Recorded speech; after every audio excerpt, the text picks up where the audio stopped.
ప్రపంచ దేశాలను ఆందోళనకు గురిచేస్తున్న ఎంపాక్స్ వ్యాధికి సంబంధించిన పలు విషయాలపై వైద్య నిపుణులు స్పష్టతనిచ్చారు. ఎంపాక్స్ వ్యాధి ఎలా వ్యాప్తి చెందుతుంది, ఆ వ్యాధి నివారణకు ఎటువంటి చర్యలు తీసుకోవాలి, లక్షణాలు ఎలా ఉంటాయనే విషయాలను వివరించారు. ఈ వ్యాధి ముప్పు భారత్కు తక్కువేనని, ఒకవేళ సోకినా ఎదుర్కొనేందుకు ప్రభుత్వం సన్నద్ధంగా ఉందని నిపుణులు అభయమిస్తున్నారు. ప్రపంచ దేశాల్లో ఎంపాక్స్ వ్యాధి ప్రమాద ఘంటికలు మోగిస్తోంది. కేవలం 2 ఏళ్ల వ్యవధిలోనే ప్రపంచ ఆరోగ్య సంస్థ రెండోసారి హెల్త్ ఎమర్జెన్సీని ప్రకటించింది. ఈ నేపథ్యంలో ఎంపాక్స్ వ్యాధి భారత్లో చూపే ప్రభావంపై వైద్య నిపుణులు పలు కీలక విషయాల్ని వెల్లడించారు. పొరుగుదేశం పాకిస్తాన్లో 4 కేసులు నమోదవడంతో ఎంపాక్స్ ను ఎదుర్కొనేందుకు కేంద్రం సిద్ధమైనట్లు తెలిపారు. వ్యాధి ప్రభావిత దేశం నుంచి వచ్చే ప్రయాణికులకు విమానాశ్రయాలు, ఓడరేవుల్లోనే వ్యాధి నిర్ధారణ పరీక్షలు జరపాలని ఆదేశాలు ఇచ్చినట్లు చెప్పారు. అయితే దేశంలోకి ఎంపాక్స్ ప్రవేశిస్తే ఎక్కువ మందికి ఈ వ్యాధిని తట్టుకునే రోగనిరోధక శక్తి లేదన్న నిపుణుల వ్యాఖ్యలు ఆందోళన కలిగిస్తున్నాయి. ఎంపాక్స్ పై పలు రకాల సందేహాల్ని నిపుణులు నివృత్తి చేస్తున్నారు. ఈ వ్యాధిని మంకీపాక్స్ గా పిలవకూడదని సింగపూర్ నుంచి దిగుమతి చేసుకున్న కోతుల్లో రోగ లక్షణాలు కనిపించడంతో మొదట మంకీపాక్స్ గా నామకరణం చేసినట్లు చెబుతున్నారు. అయితే ఈ వైరస్ ఎక్కువగా ఎలుకలు, ఉడతల ద్వారా వ్యాపిస్తుందని నిపుణులు పేర్కొంటున్నారు.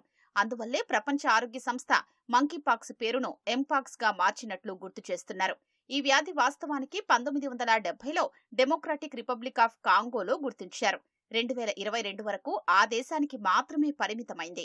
అనంతరం ఇతర దేశాల్లోకి వ్యాపించడంతో ప్రపంచ ఆరోగ్య సంస్థ మొదటిసారి 2022 జూలైలో హెల్త్ ఎమర్జెన్సీ ప్రకటించింది. తర్వాత ఆఫ్రికాలో కొత్త కేసులు తగ్గడంతో 2023 మే నెలలో హెల్త్ ఎమర్జెన్సీని ఉపసంహరించుకుంది. తాజాగా ఆఫ్రికాలో విజృంభిస్తున్న ఆ వ్యాధి ఖండాల్ని దాటి ప్రబరడంతో మళ్లీ ఆగస్టు 14న హెల్త్ ఎమర్జెన్సీని ప్రకటించినట్లు నిపుణులు చెబుతున్నారు. ఎంపాక్స్ వ్యాధి ఆర్థోపాక్స్ వైరస్ వర్గానికి సంబంధించి చికెన్ పాక్స్, మసూచి రకానికి చెందిన వ్యాధి అని నిపుణులు సూచిస్తున్నారు. ఎంపాక్స్ వ్యాధి సోకిన వారికి అరచేతులు, అరికాళ్లపై పుండ్లు ఏర్పడతాయని చెబుతున్నారు. నోరు, జననేంద్రియాలపై ప్రభావం చూపుతుందని అంటున్నారు.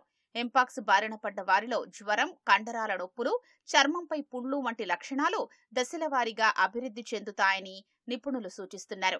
ఈ వ్యాధి సోకిన వ్యక్తితో శారీరక సంబంధం, స్పర్శ, సదరు వ్యక్తి నుంచి వచ్చే కఫం, తుంపర్లు ద్వారా ఎంపాక్స్ సోకే ప్రమాదముందని నిపుణులు అప్రమత్తం చేస్తున్నారు. మసూచి వ్యాధికి అందించిన టీకా ఎంపాక్స్ వ్యాధిని తట్టుకునేలా రోగనిరోధక శక్తిని అందిస్తుందని నిపుణులు అంటున్నారు. అయితే 1978లో మసూచి టీకాల్ని నిలిపేయడంతో ఆ తరువాత పుట్టిన వారికి రక్షణ లోపిస్తుందని చెబుతున్నారు. వృద్ధులు, గర్భిణులు, పోషకాహార లోపం సమస్య ఉన్న వారిపై ఎంపాక్స్ వ్యాధి ప్రభావం ఎక్కువగా ఉంటుందని హెచ్చరిస్తున్నారు. బాధితుల రోగ లక్షణాల మేరకు ప్రత్యేక వార్డుల్లో చికిత్స అందించాలని, పూర్తిగా కోలుకునే వరకు ఇతరులకు దూరంగా ఉంచాలని వైద్య నిపుణులు సూచిస్తున్నారు.